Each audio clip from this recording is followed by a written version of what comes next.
अस्सलाम वालेकुम नाज़रीन, साइट में भलीकार आऊँ आहियां मां सां गॾु नाज़िया मीर। नाज़रीन, 27वीं तरमीम जी मंज़ूरीअ जे हवाले सां वफ़ाक़ी सरकार मुतहरिक आहे। इत्तेहादनि सां राब्ता, मुलाक़ातूं ऐं मशावरत जो सिलसिलो जारी आहे। इन समूरी सूरत हाल में जेको नंबर गेम आहे उहो तमामु घणी अहमियत इख्तियार करे वियो आहे, छाकाणि त गुज़िरियल ॾींहुं अहिड़ो ऐलान कयो वियो हो त असीं चाहियूं था त पहिरियों ई बिल जेको आहे 27वीं तरमीम जो उहो सेनेट में आंदो वञे। ऐं सेनेट जी जेकॾहिं तव्हांखे पोज़ीशन तव्हांखे ॿुधायूं नाज़रीन त सेनेट में 2-3 अक्सरियत लाइ 64 मेंबरनि जी जेका हिमायत आहे उहा घुर्बल आहे। उन हवाले सां अव्हांखे ॿुधाईंदा हलूं त हिन वक़्तु जेका सूरत हाल आहे क़ौमी असम्बली जी जेकॾहिं ॻाल्हि कयूं था त उते 224 वोट घुर्बल आहिनि कंहिं बि आइनी तरमीम जी मंज़ूरीअ जे लाइ 2-3 अक्सरियत लाइ।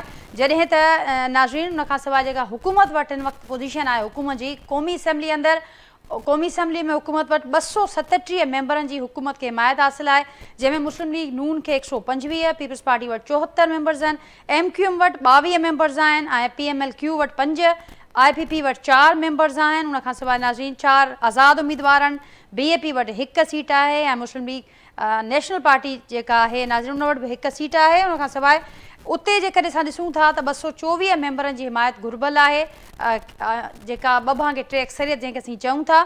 पर हुन हवाले सां जेकॾहिं हुकूमरान इत्तेहाद जो ज़िक्र कजे थो त 237 मेंबर, पर अञा जीअं त पाकिस्तान पीपल्स पार्टी इहा ॻाल्हि कई आहे त सुभाणे फ़ैसिलो ॾींदा त हू छा करणु वञनि पिया। अॼु MQM सां मुलाक़ात कई आहे वज़ीर आज़म साहब ऐं वज़ीर आज़म साहब हिन समूरे मामले ते इत्तफ़ाक़ राय पैदा करण जे लाइ जेका ड्यूटी ॾिनी आहे, जेको टास्क ॾिनो आहे, उहो स्पीकर क़ौमी असम्बली सरदार अयाज़ सादिक साहब खे ॾिनो आहे त हू सभिनी खे इन मामले ते हम आहंगी पैदा करणु। तव्हांखे सेनेट जो ॿुधायोसीं नाज़रीन त जिते ही पहिरियों बिल पेश कयो वेंदो सेनेट में, जेको हिन वक़्तु ऑपोज़िशन जो जेको नाज़रीन जेका समूरी सूरत हाल आहे, अपोज़िशन जो तादाद 35 आहे, हुकूमती इत्तेहाद वटि 61 मेंबर आहिनि, जॾहिं त सेनेट में जेका 2-3 अक्सरियत आहे उहा 64 मेंबरनि ते ॿधलु आहे। त उन हवाले सां हुकूमत जूं कोशिशूं जारी आहिनि, पर इन समूरी सूरत हाल में हुकूमत तमामु घणी पुरएतमाद नज़र अचे पई ऐं हुकूमत जूं दावाऊं चऊं, बयान चऊं, एतमाद चऊं, उहो ॾेखारे पियो त ॼण त कंहिं बि क़िस्म जी का रुकावट हाणे बाक़ी न रही आहे 27वीं तरमीम जे पेश थियण में या हिन बिल जी मंज़ूरीअ में।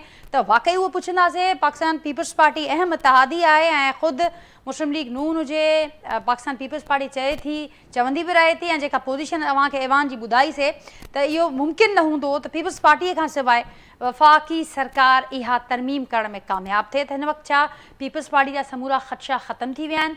पीपल्स पार्टी खां वधीक पुछूं था त 27वीं तरमीम केतिरो वॾो उन्हनि जे लाइ हिन वक़्तु चैलेंज बणियलु आहे, या हू का ख़ातिरी कराए चुका आहिनि त जीअं जेको एतमाद नज़र अचे पियो वफ़ाक़ी सरकार जो उनजी पुठियां ही सबबु आहे। उन ते वधीक गुफ़्तगू कंदासीं नाज़रीन।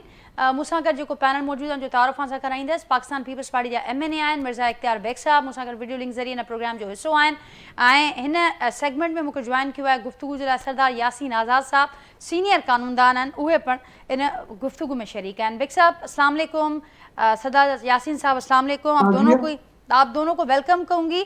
और बेग साहब आपसे गुफ्तगू का आगाज़ करती हूँ कि ये कितना बड़ा हम कहें कि ये चैलेंज है 27वीं तरमीम, क्योंकि पीपल्स पार्टी ओवर कमिट कर चुकी है। NFC का मामला हो, 18 अमेंडमेंट की बात हो, 18 अमेंडमेंट के नतीजे में जो हमने देखा कि जो सब्जेक्ट डिवॉल्व हुए सूबों के पास आए उसका मामला हो, प्रोविंशियल ऑटोनॉमी का जिक्र हो, पीपल्स पार्टी ओवर कमिट करती आई है।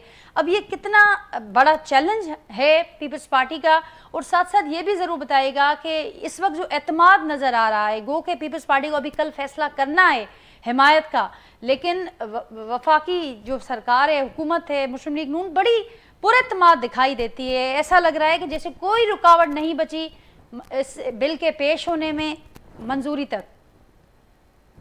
नहीं, देखिए पहली चीज तो यह है कि ये 27वीं तरमीम जो है ये एक मेजर एक तरमीम है, एक मेजर इश्यूज है, और यही वजह है कि आइन में तब्दीली 2/3 मेजॉरिटी तमाम अलाइड सियासी जमातों के साथ मुस्लिम लीग नून की मुशावरत शुरू हुई है।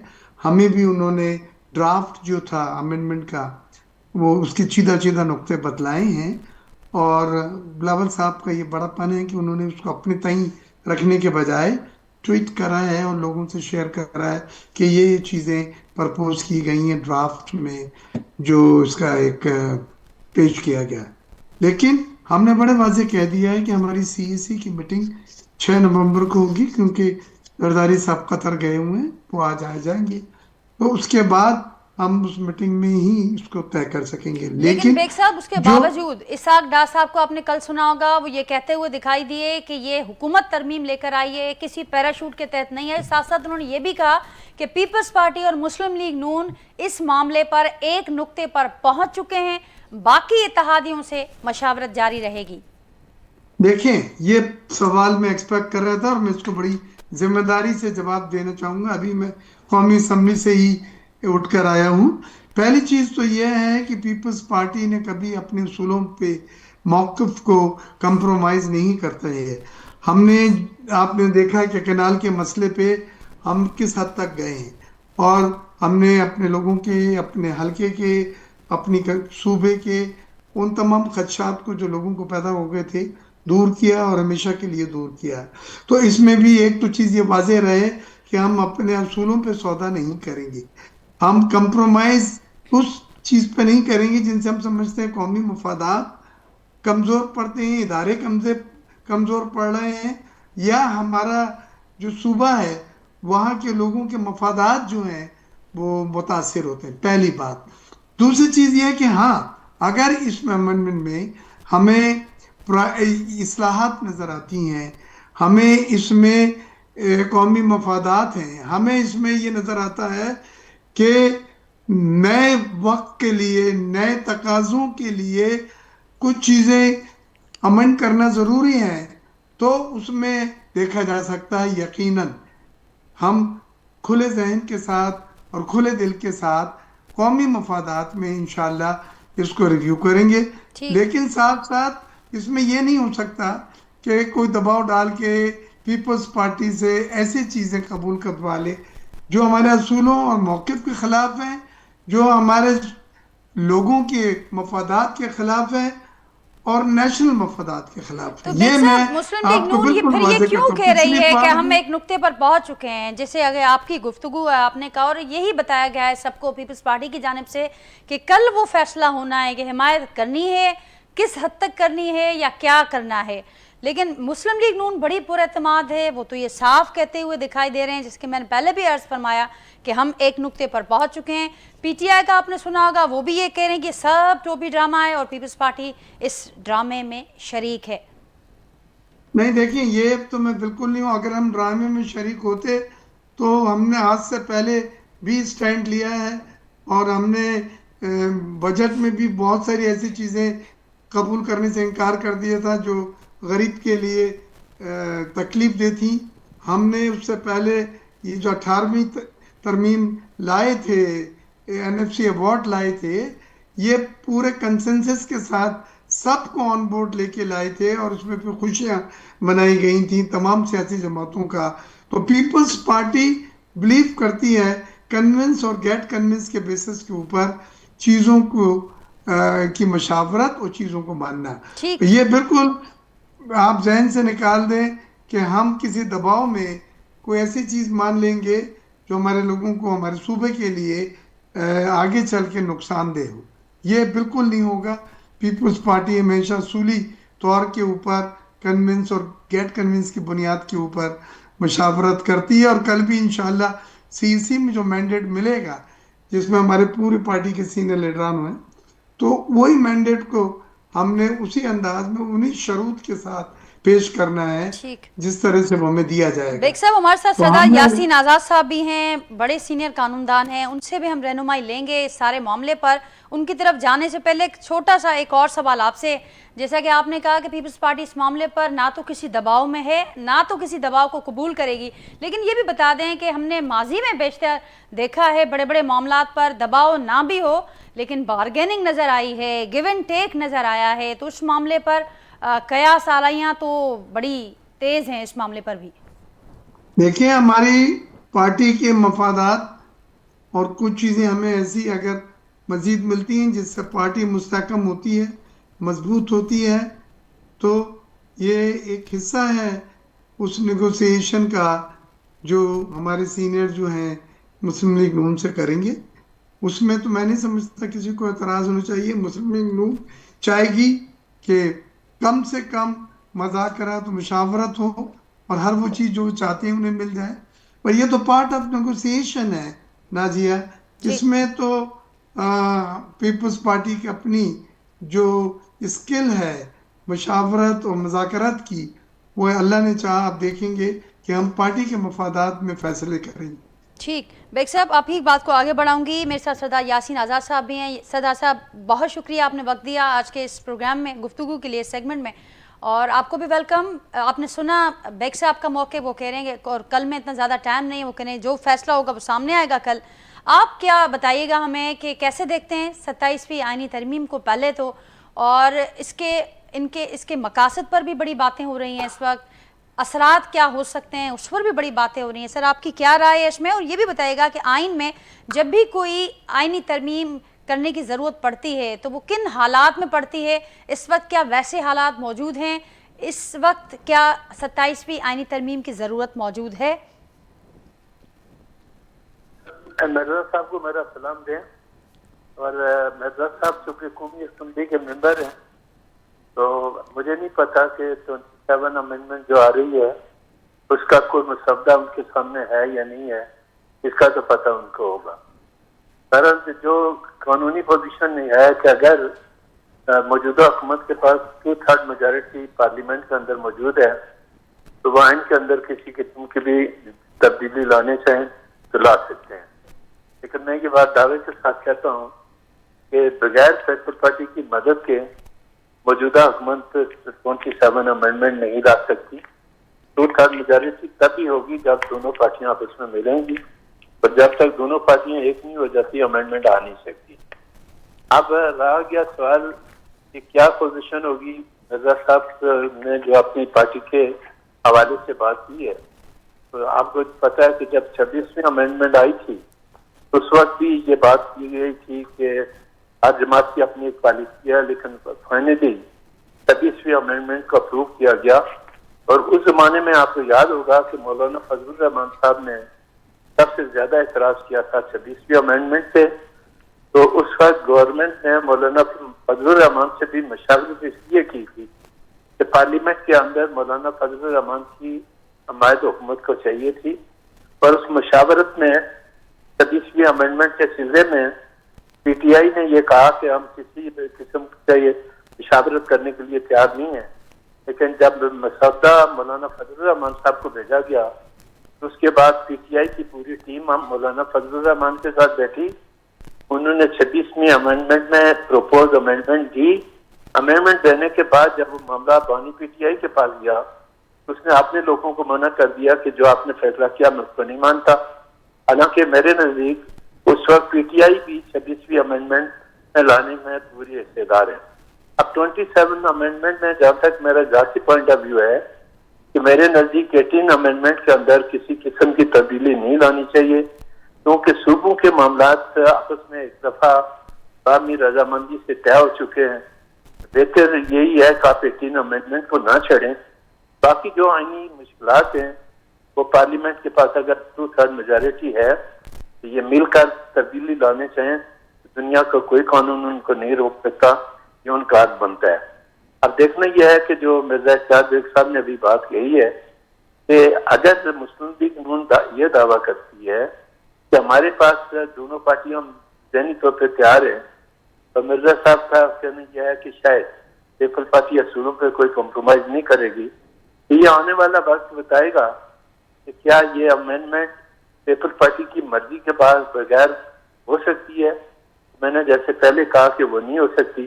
ایسی صورتحال میں گورنمنٹ جو یہ کلیم کرتی ہے کہ ہم دونوں جماعتوں کے درمیان باہمی مشاورت ہو چکی ہے، تو اس کی مکمل طور پر پیپلز پارٹی تردید کرے کہ ہم تردید کرتے ہیں کہ ہماری کوئی مشاورت نہیں ہے، تو پھر بات تو دوسری ہے۔ لیکن سوال یہ پیدا ہوتا ہے کہ یہ فیصلے کون کرتا ہے؟ نہ مرزا صاحب اکیلے میں کچھ کر سکتے ہیں، ظاہر ہے کہ ان کی جماعت کا فیصلہ جو ہوگا وہ فائنل ہوگا، ادھر سے مسلم لیگ نون جو حکومت میں ہے ان کا فیصلہ فائنل ہوگا۔ یہ دونوں پارٹیاں اگر آپس میں باہمی رضامندی سے امینڈمنٹ سے آتی ہیں، ایسی صورت میں انہیں کسی تیسری پارٹی کی مدد کی ضرورت نہیں ہے۔ اور اگر یہ دونوں نہیں آتے تو حکومت بری طرح سے فیل ہو جائے گی، وہ امینڈمنٹ نہیں لا سکتی۔ تو اب گورنمنٹ جو یہ دعویٰ کرتی ہے کہ پیپل پارٹی ہمارے ساتھ ہیں, ہمارے درمیان معاملات طے ہو چکے ہیں, تو پھر اس کی وضاحت بھی مرزا اختیار بیگ صاحب کر سکتے, میں نہیں کرتا. ٹھیک لیکن میں یہ سمجھتا ہوں جی. میں یہ سمجھتا ہوں جی کہ یہ جو امینڈمنٹ لائی جا رہی ہے, ابھی تک پروپوز امینڈمنٹ ہمارے سامنے ہے نہیں. صحیح. گورنمنٹ کیا کیا امینڈمنٹ لانے چاہتی ہے, جب تک وہ نہ ہو اس سے مزید خیالات کا اظہار کرنا بہتر. ٹھیک سردار صاحب, لیکن آپ نے بالکل درست فرمایا کہ ابھی تک مسودہ کیونکہ سامنے نہیں آیا اور اس کی ڈیٹیلز ابھی باقی آنی ہیں جب یہ بل پیش ہوگا. لیکن اس سے پہلے کچھ نکات جو خود پیپلز پارٹی کے چیئرمین بلاول بھٹو زرداری صاحب نے اپنے ٹویٹ میں شیئر کیے کہ یہ 7 نکات ہیں جس میں NFC اور دوسرے جن پر ابھی بحث بھی چل رہی ہے, وہ سارے نکات ہمارے سامنے آئے. ساتھ ساتھ یہ بھی کہا جا رہا ہے حکومت کی جانب سے کہ یہ جو عدالتی عمل پر ابہام ہیں ان کو دور کرنا ایک بنیادی مقصد ہے اس ترمیم کا. آپ سمجھتے ہیں اس سے یہ معاملات حل ہوں گے, یہ جو جن ابہام کی طرف اشارہ کیا گیا ہے وہ ختم ہو جائیں گے؟ دیکھیں, جہاں تک پارلیمنٹ کا جو جملہ میں بار بار استعمال کر رہا ہوں کہ پارلیمنٹ ہی وہ واحد ادارہ ہے جو قانون کا اختیار رکھتی ہے, کوئی اور ادارہ نہیں رکھتا. اب یہ تمام معاملات پارلیمنٹ میں بحث میں جاتے ہیں نہیں جاتے.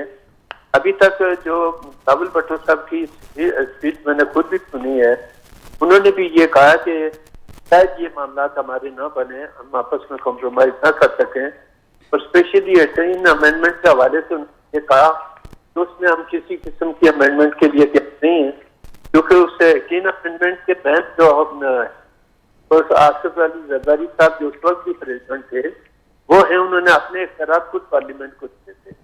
اب ان حالات میں پیپل پارٹی 18 امینڈمنٹ میں اگر کوئی تبدیلی گورنمنٹ لے کر لانے کی کوشش کرتی ہے, ایسی صورت میں آپ کو دیکھنا پڑے گا کہ کیا پیپل پارٹی واقعی 18 امینڈمنٹ میں جو حکومت پر امینڈمنٹ لانے چاہتی ہے اس پہ کمپرومائز کے لیے تیار ہے یا نہیں تیار ہے. اس کا جواب تو مرزا اختیار بیگ صاحب دے سکتے ہیں یا ان کی جماعت دے سکتی ہے. لیکن میرا دل یہ کہتا ہے کہ یہ دونوں پارٹیاں آخر میں آپس میں باہمی رضامندی سے معاملات کو پارلیمنٹ میں لے جائیں گے, اور جو تبدیلی لانی ہے وہ پھر یہ لے آئیں گے. اور اگر نہیں ہے تو ایک واضح پالیسی پیپل پارٹی کی اگر سامنے آتی ہے کہ وہ اس کے لیے تیار نہیں ہے, تو یہ آنے والا وقت بتائے گا کہ کیا یہ دونوں جماعتیں مل کے امینڈمنٹ لاتی ہیں یا نہیں, کیونکہ دونوں جماعتوں کی مرضی کے بغیر یہ بات ممکن نہیں. مرضی کے بغیر یہ بات ممکن نہیں, اور اس سے لوگوں کے اس سے سینٹیمنٹس بھی جڑے ہوئے ہیں اور لوگ بڑی حد تک اس کا ویٹ بھی کر رہے ہیں, کیونکہ جن نکات کا ذکر ہوا ہے اس نکات کو لے کر لوگ بڑے سینسٹیو ہیں, خاص کر کے سندھ کے عوام. بیگ صاحب کیا رسپونڈ کریں گے آپ جو انہوں نے ذکر کیا کہ مسلم لیگ نون کا جو اس وقت کلیم ہے کہ ہم دونوں ایک نقطے پر پہنچ چکے ہیں, پیپلز پارٹی اور مسلم لیگ نون, وہ کہہ رہے ہیں تردید یا تصدیق آپ ہی کر سکتے ہیں اور باقی کے جو معاملات آگے چل رہے ہیں. اور ساتھ ساتھ ہمیں پی ٹی آئی کا بھی ضرور بتائے گا, کیونکہ پی ٹی آئی یہ کہہ رہی ہے کہ یہ تو بالکل فیڈریشن کو داؤ پر لگانے کے مترادف ہوگا. آیا ہوں بیرسٹر گوہر صاحب کی تقریر جی آپ نے سنی ہوگی جاری تھی جی, اور انہوں نے تو اس امینڈمنٹ کی مخالفت کری ہے, انہوں نے تو اس کو بڑا نیگیٹو پیش کیا ہے, لہذا ان کا موقف پی ٹی آئی کا تو واضح ہو گیا کہ وہ بھرپور اس کو اپوز کریں گے, اور بلکہ وہ کچھ جماعتوں سے رابطے میں بھی ہیں اپنے ساتھ ملانے کے لیے. پیپلز پارٹی سے کوئی رابطہ ہوا ہے بیگ صاحب؟ نہیں, پیپلز پارٹی سے کوئی رابطہ نہیں ہوا اور نہ میرے تک اس طرح کی نیوز ہے.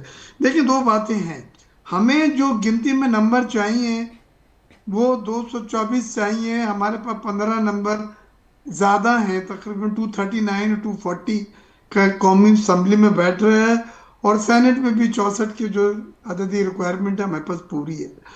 تو اگر 2/3 میجورٹی کی بات ہے جو یاسین آزاد صاحب کہہ رہے ہیں, تو وہ ہمارے پاس دونوں جماعتوں کے پاس الحاق سے کولیجن سے وہ موجود ہے, اور پیپلز پارٹی کے 74 ووٹ جو ہیں وہ اس کے لیے مسٹ ہیں, یعنی ضروری ہیں کہ وہ اس کو کس پڑھنے میں ڈالتی ہے.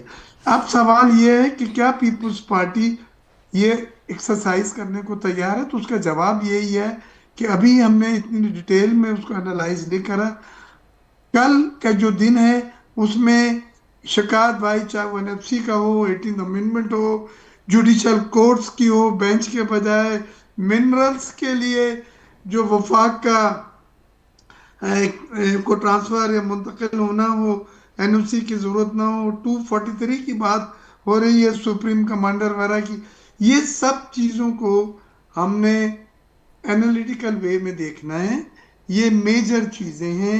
आइन की तब्दीली 2/3 मेजॉरिटी इनके लिए दरकार है, सबके लिए, और लिहाजा हमारी जिम्मेदारी है कि अगर हम वो अददी नंबर पूरा कर रहे हैं तो हम इस बात को इंश्योर कर लें कि वो हमारे मफादात को ठेस नहीं पहुंचाए, हमारे लोगों, हमारे सूबों के लोगों के मफादात और कौमी मफादात बिलखुसूस है। और पीपल्स पार्टी का जो असूल है, जो प्रिंसिपली हम चीज़ें लेके, हम कुछ चीज़ों पे बिल्कुल हमने कंप्रोमाइज़ नहीं किया, जैसे आपने पानी के मसले पे कैनाल के देखा, तो वो असूली चीज़ें अगर जो हम लाए हैं, जैसे 18th अमेंडमेंट में ये हमें क्रेडिट मिलता है कि सारा हमें मिलता है कि हमने उसमें वो कंट्रीब्यूट किया है जो एक तारीख में सुनहरे हुर्फों में लिखा जाएगा। सदर पाकिस्तान ने जो पावर्स अपने 58(2)B के दिए, जिस तरह से सूबों को डेवोल्यूशन हुआ, जिस तरह सूबों को पावर और वसाइल मुंतकिल किए गए और तमाम लोगों को ऑन बोर्ड लेके किए गए, और जिसमें मैं समझता हूँ ये एक तारीख है कि जिसमें तमाम सियासी जमातें खुश थीं, उनके कंसेंसस थे और उनकी मशावरत थी। तो ये सब चीज़ों को आप 1 मिनट में तो चेंज नहीं कर सकते। अगर कोई रैशनल है, किसी चीज़ से तकलीफ हो रही है, किसी चीज़ से कौमी मफादात मजरू हो रहे हैं, किसी चीज़ से इन्वेस्टमेंट आना रुक गया है कि वो मिनरल के लिए उन्हें वफाक से ये चीज़ चाहिए, तो वो सब चीज़ें डिस्कस की जा सकती हैं। लेकिन कल CEC की मीटिंग में फैसला होगा। अभी कोई हमारा फैसला नहीं हुआ है। हमने आज अटेंड की है कौमी असम्बली, और हमने बड़े खुले जहन के साथ अटेंड की, बाकी बिजनेस हमने उसमें पार्टिसिपेट करा है। और इस 27th अमेंडमेंट पे सुनने में है कि इंशाअल्लाह फ्राइडे को ये सेनेट में पहले लाई जाएगी और पीर मंगल को शायद कौमी असम्बली में ये अपना सेनेट से। ठीक बेग साहब, बहुत शुक्रिया आपका, आपने वक्त दिया प्रोग्राम में गुफ्तगू के लिए। सरदार यासीन आदत साहब, आपका भी बहुत शुक्रिया। नाज़रीन, अवां मौक़े ॿुधो तमाम सीनियर कानूनदान आहिनि, सरदार यासीन साहब, उन्हनि जी बि ॻाल्हि ॿोल अवां ॿुधी ऐं मुसवदे जो इंतज़ार बि थिए पियो त आख़िर उन में ॿियूं कहिड़ियूं डिटेल्स आहिनि, उहे तमामु डिटेल्स जेसिताईं जॾहिं साम्हूं ईंदियूं त वधीक क्लैरिटी सां उन ते वधीक गुफ्तगू थी सघंदी, उनजो एनालिसिस थी सघंदो। ऐं गॾोगॾु जेको मिर्ज़ा साहब जो मौक़िफ़ हो त जेतोणीकि मुस्लिम लीग नून जा जी दावाऊं पंहिंजी जाइ ते ऐं जेके PTI इल्ज़ाम लगाए पई त पीपल्स पार्टी पाण शरीक आहे हिन में ऐं उन्हनि खे सभु ख़बर आहे, उन बावजूदि हू इहा ॻाल्हि कनि पिया त असीं का कमिटमेंट न ॾिनी आहे मुस्लिम लीग नून खे, हेल ताईं को फ़ैसिलो न थियो आहे। जेको फ़ैसिलो थियणो आहे त हिमायत कबी न कबी या छा कबो, उहो सुभाणे CEC जो जेको पीपल्स पार्टी जो इजलास आहे उन में थींदो। नाज़रीन, ऐं हिते अव्हां खां हिकिड़ो मुख़्तसिर ब्रेक अव्हां खां वठंदासीं। ब्रेक खां पोइ जेको हिकिड़ो ॿियो सेगमेंट आहे असांजो प्रोग्राम में, हिकिड़े ॿिए मौज़ू ते गुफ्तगू कंदासीं। हिकिड़ो मुख़्तसिर ब्रेक खां पोइ वापसि अचूं था।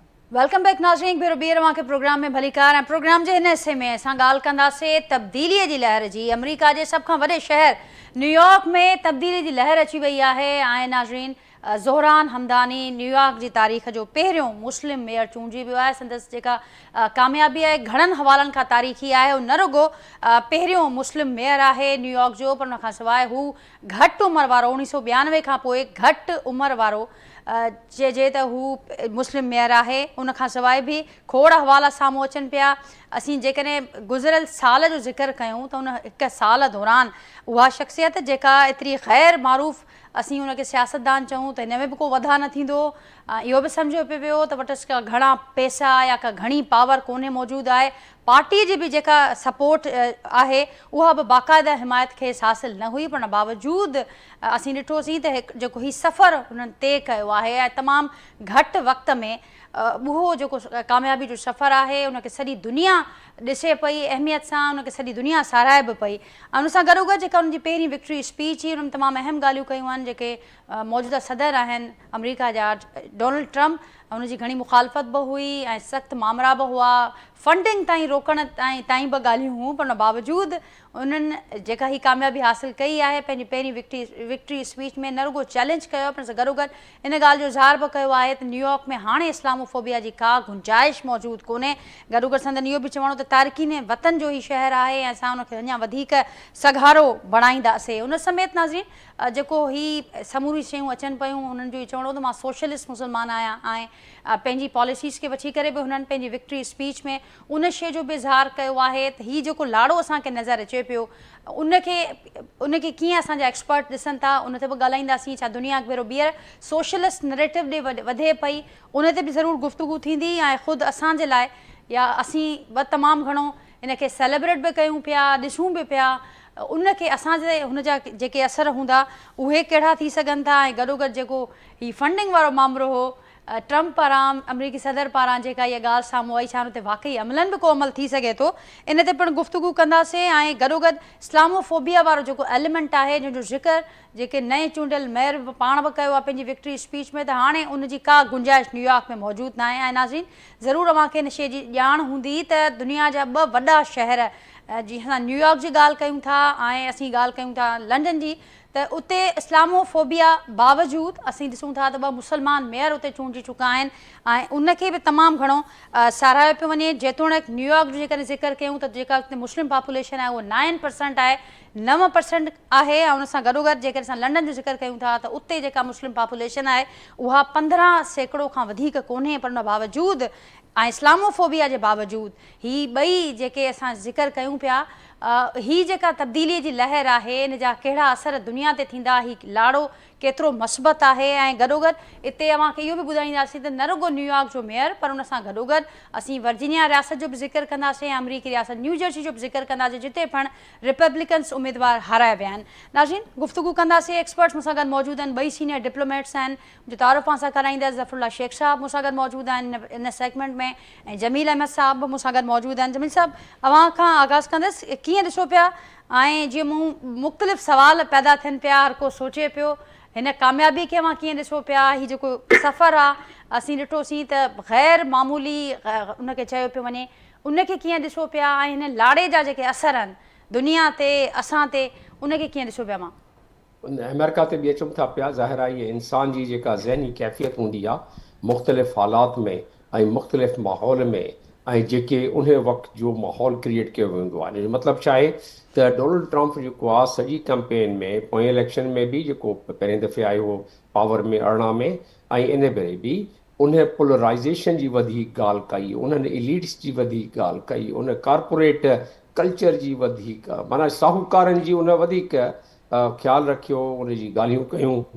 ग़रीबनि जी ॻाल्हियूं घटि ज़ोरान जे इलेक्शन खटण जो हिकिड़ो बिल्कुलु इहो हिस्ट्री में पहिरें दफ़े जीअं तव्हां इंट्रो में ॿुधायो आहे त हू ज़ोरान जे खटण जो सबबु इहो न आहे त फ़क़ति हू मुस्लमान आहे मुंहिंजे जेके तज़िये मूजिबि ज़ोरान जो खटण जो असुलु उनजी सीक्रेट ऑफ हिज सक्सेस इज़ त उन्हनि सभिनीनि खे अछा कारा फिका मज़ूर अवाम सभिनीनि खे मिलाए वरितो पंहिंजी जेका उन पॉलिटिक्स कई उन वोटर्स खे जंहिं ॻाल्हि अपील कई उहो त सोशल बेनिफिट्स जीअं बुटे वारो असांखे मूंखे ॾींहुं यादि अची वियो त रोटी कपिड़ा ऐं मकान त उन में सोशल बेनिफिट्स जी उन ॻाल्हि कई त बसनि में तव्हां फ्री ट्रेवल कंदव न्यूयॉर्क में छो जे जेके सिंगल मदर्स आहिनि ॿियूं आहिनि उहे भाड़ो ॾींदियूं आहिनि ऐं उन डिले सां पहुचंदियूं हाणे फ्री बसिस में भाड़ो न ॾियणो पवंदो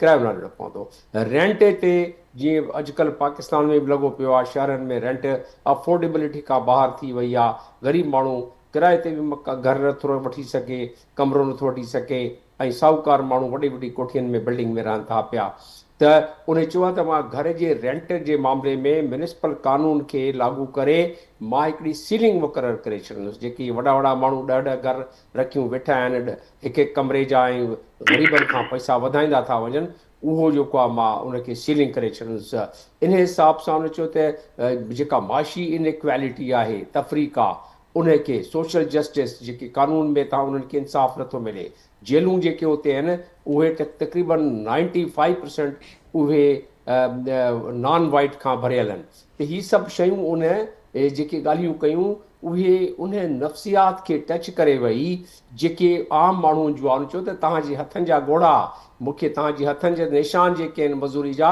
मां ॾिसां थो पियो। ऐं पाण जेको आहे इहो ब्रॉन्क्स जी एरिया, जीअं कराची जी लियारी एरिया आहे न, तीअं ब्रॉन्क्स एरिया आहे क्वीन न्यूयॉर्क जी। को ज़मानो हूंदो त उते पुलिस बि अंदरि न पई वञी सघे, ऐं उहो मूंखे लियारी वारो ज़मानो अची वियो त ज़िया जे ज़माने में पुलिस बि अंदरि न पई वञी सघे लियारी जे। त उन लिहाज़ सां ॾिठो वञे त उन्हनि मज़ूरनि जी ॻाल्हि कई, उन्हनि उन जी लैंग्वेज में ॻाल्हि कई, उन्हनि को तफ़रीक़ न कयो। यहूदियन उनखे वोट 8% जेके आहिनि उते सैकड़ो यहूदी आहिनि, उन्हनि वोट ॾिनो। डोनाल्ड ट्रम्प यहूदियन खे पिटे थो पियो त तव्हां हिन खे छो वोट ॾिनो।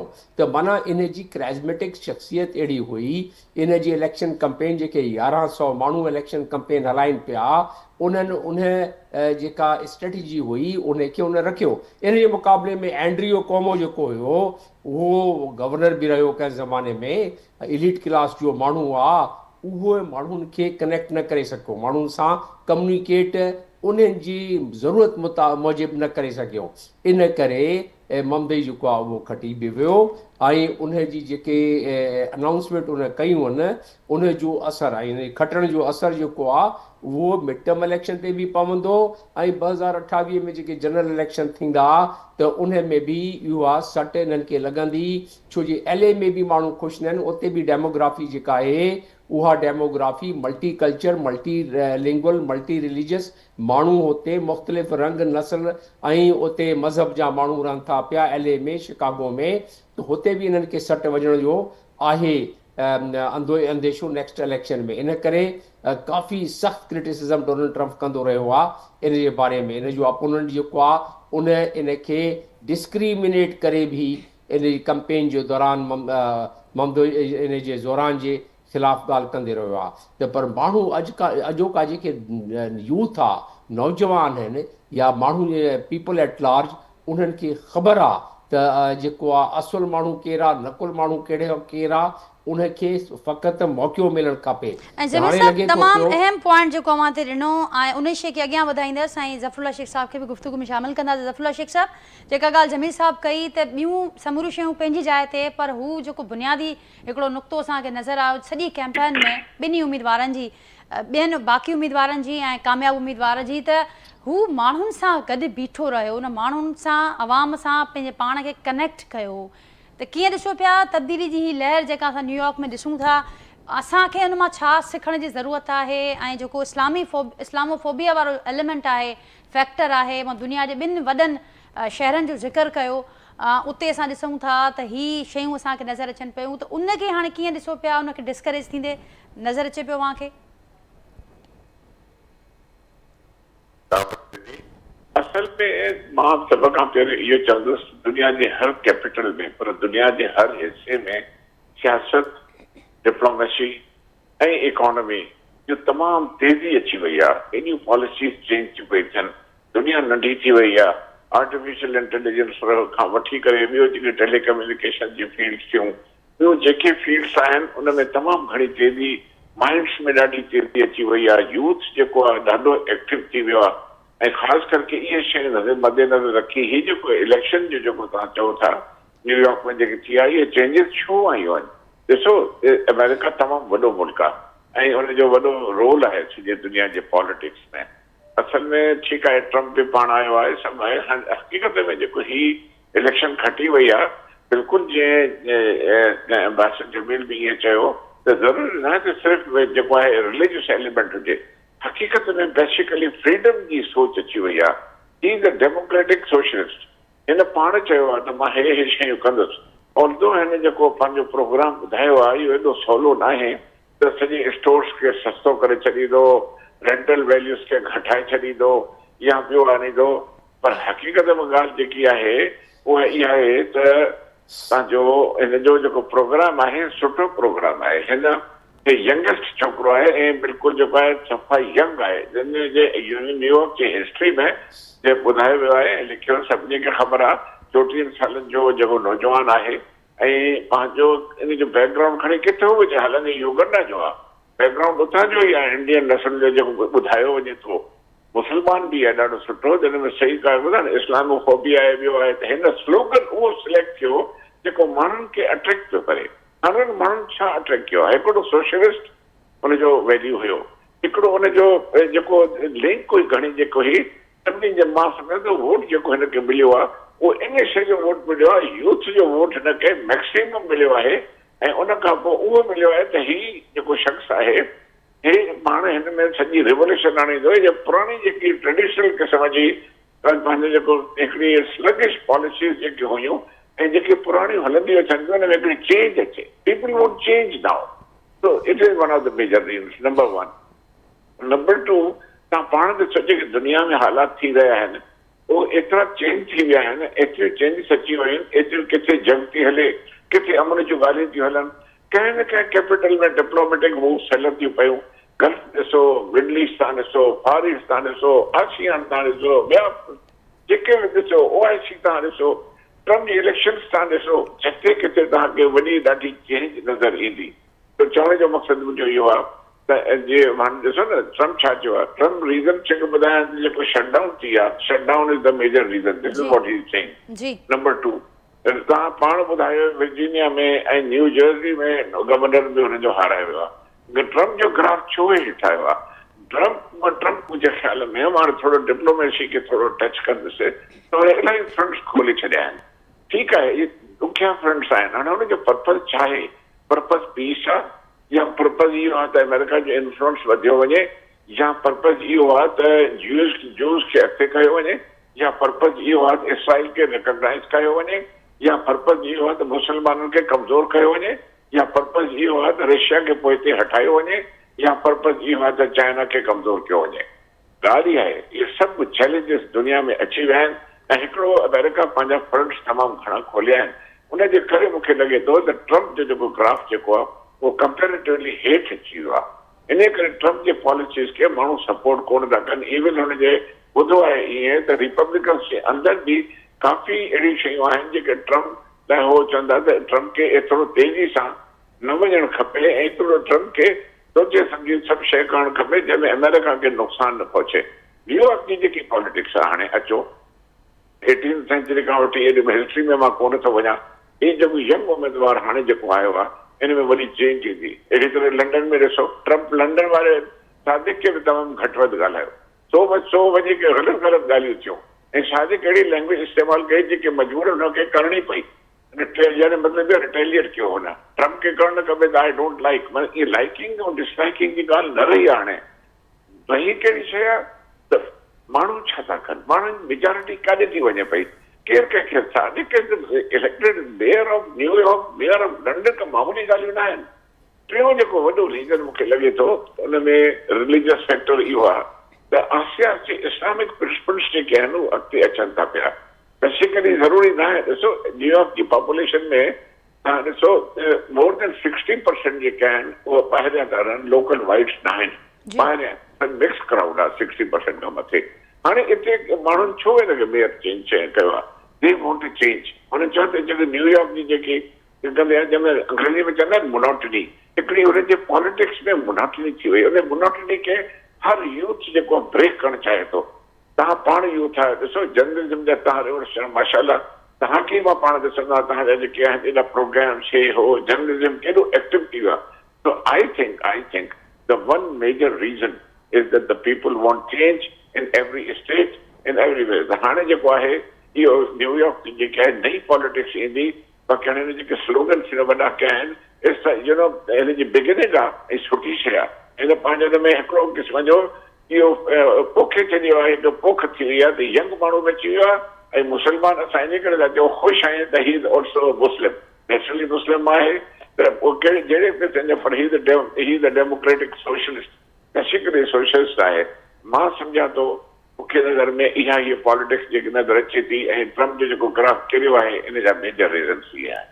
उनजा मेजर रीज़न्स इहे आहिनि। गॾो गॾु मां जीअं चयो त बिगिनिंग ऑफ चेंज आहे त जमी साहब जीअं मां चयो त न रुगो अमेरिका अंदरि जेके इलेक्शन्स थींदा मिड टर्म ऐं उनखां सवाइ 2028 वारे इलेक्शन जो बि मां ज़िक्र कयो त उन ते बि उनजा असर नज़र ईंदा। बाक़ी दुनिया ते उनजा असर कहिड़ा ॾिसो पिया, अहिड़ी तब्दीलीअ जी वेव असां वटि छो नथी अचे? अॼु CM साहब फ्यूचर समिट खे ख़िताब कयो ऐं उन्हनि गॾोगॾु हवालो बि ॾिनो, कंपेयर कयो त इहा जेका तब्दीलीअ जो आगाज़ हुई हितां खां थियो। कराची में जेको यंग असीं ॾिठोसीं त मुर्तज़ा वहाब साहब हिते आया ऐं कुझु नुक़्ता बि बैकग्राउंड में ज़ोरान साहब जी कामयाबी जे हवाले सां बयानु कया। सर केतिरो ई कंपेरिजन जस्टिफाइड आहे अहिड़ा उनखे चवणु ऐं उनखां पोइ जेके उनजा समरात आहिनि असां वटि छो नथा नज़र अचनि?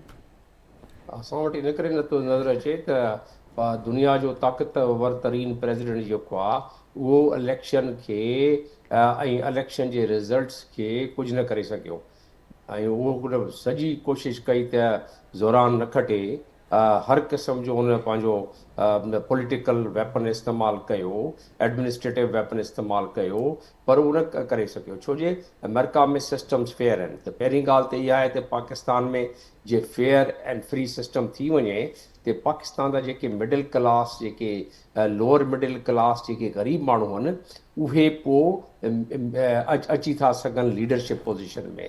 यादि रहे कि भुट्टे साहब जेॾी महिल आयो हो त उन ग्रास रूट लेवल ते बि माण्हू जेके हुया उन्हनि खे चांस मिलियो, ठीकु आहे, उन्हनि में जागीरदार बि हुया, उहे मिक्स उनखे हो।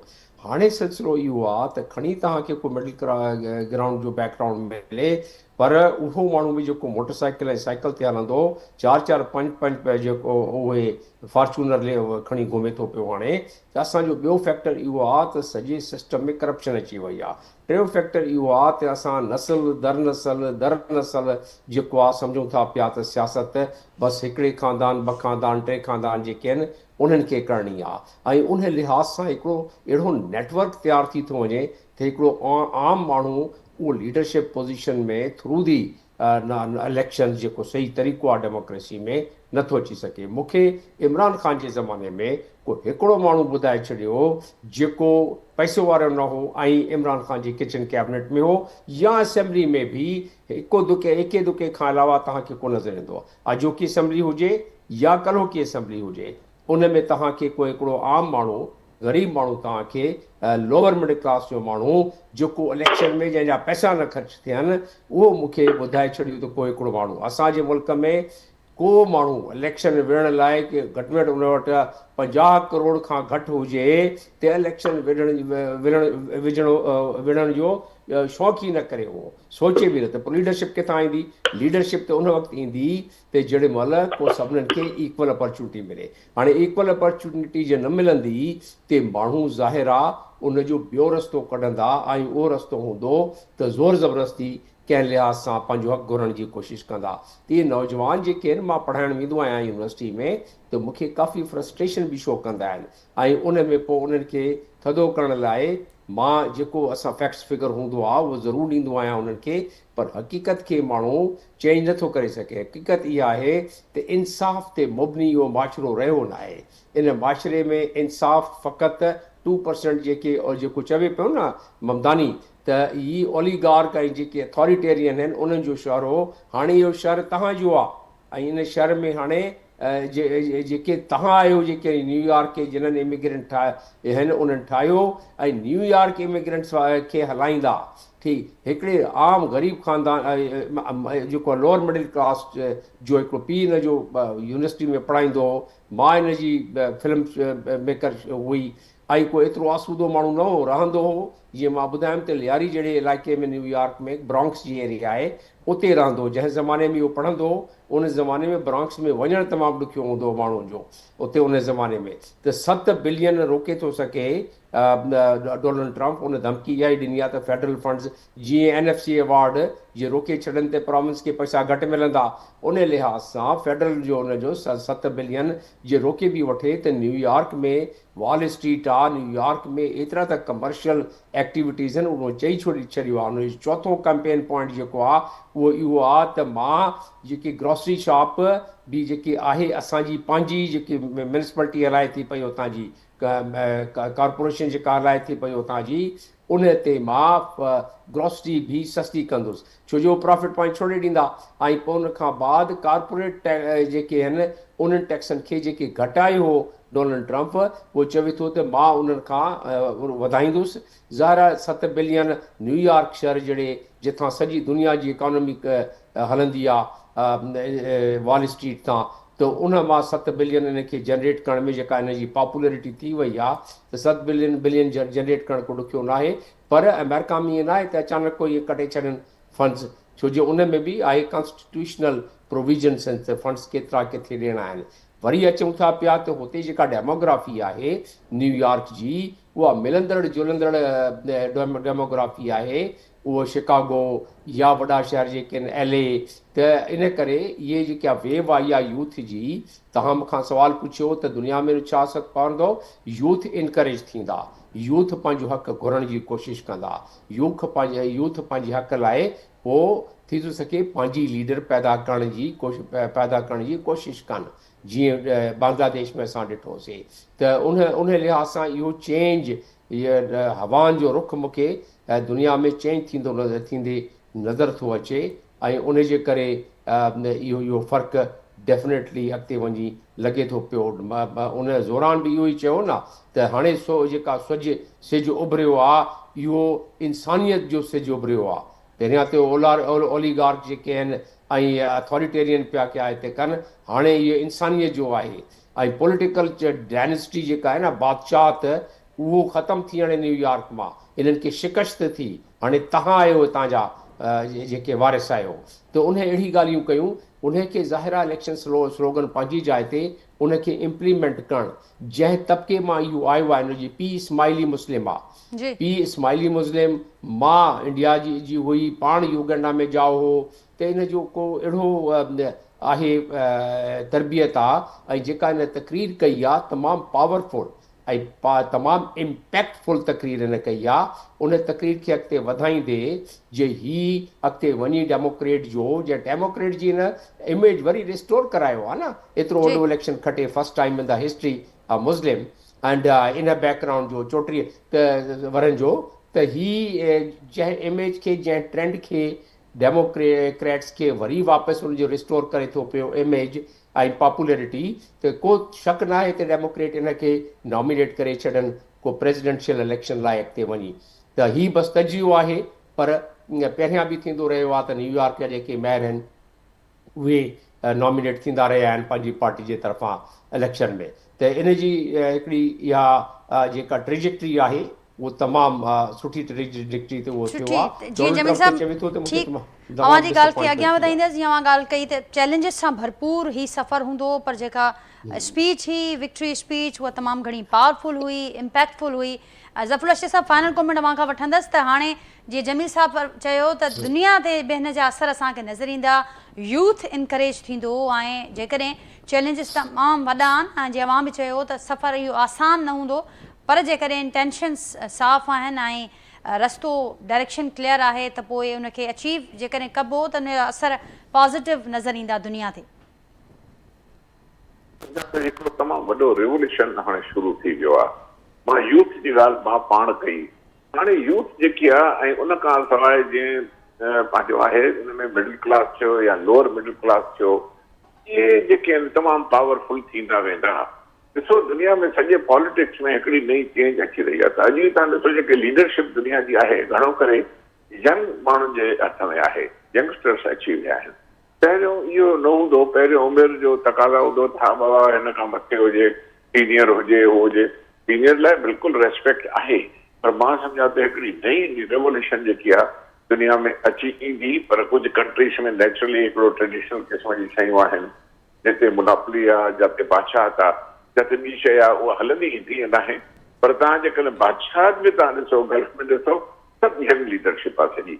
जिते तव्हां ॾिसो इहा, पर हाणे कुझु कंट्रीज़ अहिड़ा आहिनि जिते अहिड़े क़िस्म जे, जापान वठो, चाइना वठो, हुते न आहे, हुते ट्रेडिशनल क़िस्म जूं पॉलिटिक्स आहिनि। पर आई थिंक इहा जेकी मोनोपली आहे, जेको उहा आहिस्ते आहिस्ते चेंज थींदी ऐं नए रिवोल्यूशन जी शुरूआत थी वई आहे, नंबर 1।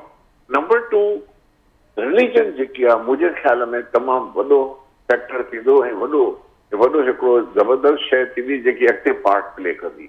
हाणे ॾिसो तव्हां जॾहिं बि ॾिसो आहे त जेको बि हाणे स्लोगन्स थिया ॿिया थिया जंहिं मिडल ईस्ट जी ॻाल्हि हुई इसराइल हुनजी ॻाल्हि हुई त उते ज्यू ऐं मुस्लिम जी ॻाल्हि हली रिफ्ट तो मां सम्झां थो त रिलीजन जेकी आहे इस्लामी फोबिया त पंहिंजी जाइ ते बिल्कुलु आहे उहो हुनजो हिसो आहे हिकिड़ो पर उहा त कंडेम थींदी जिते काथे पर मां सम्झां थो रिलीजन जेको फैक्टर आहे डिप्लोमेसी में हमेशह उनजो वॾो किरदारु रहियो आहे ऐं इहो किरदारु रहंदो जो मां पाण ज़ाती तौर ते मां डिजी रहियो आहियां पॉलिसी प्लानिंग जो हमेशह मां इन शइ खे चयो आहे जेको रिलीजन जो फैक्टर आहे इहो हमेशह ॾाढो नज़र अंदाज़ रहंदो ई रहंदो इहो हिकिड़ो फैक्टर आहे मिसाल ॻाल्हि हाणे मेयर जेको थियो आहे मुस्लमान थियो आहे आई एम श्योर जेको आहे हुन में 95% जेके मुस्लिम्स आहिनि लिबरल मुस्लिम्स आहिनि या कंजर्वेटिव मुस्लिम्स आहिनि उहे इन जे फेवर में हूंदा हे मुस्लमान मेयर आहे ऐं जेको हे चवंदो हुनखे फॉलो कंदा हुनखे सपोर्ट कंदा पॉलिसीज़ में सपोर्ट कंदा उन में मेयर जी जेके अंदरि इंस्टीट्यूशन्स आहिनि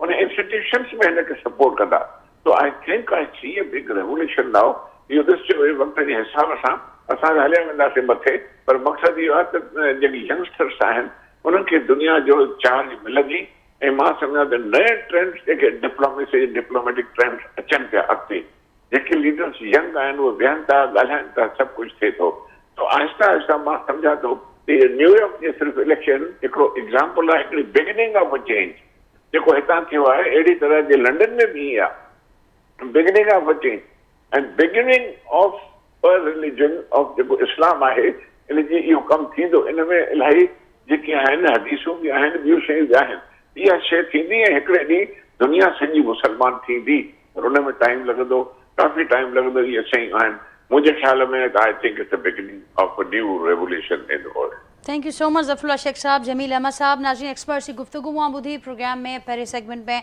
पॉलिटिकल फ्रंट ते जेके मामला हलन पिया 27 अमेंडमेंट के वठी करे ऐं उन खां पोइ ॿिए सेगमेंट में नाज़रीन न्यूयॉर्क में जेको चेंज आयो आहे उहा वेव ऑफ चेंज उन जा पूरी दुनिया ते असर एक्सपर्ट जी थियल गुफ्तगू ते पंहिंजे फीडबैक असांखे आगाह कजो सुभाणे मां मुलाक़ात कंदासीं सेम टाइम ते नए मौज़ू ऐं महिमाननि सां गॾु तेसिताईं ॾींदा इजाज़त अल्लाह हाफ़िज़।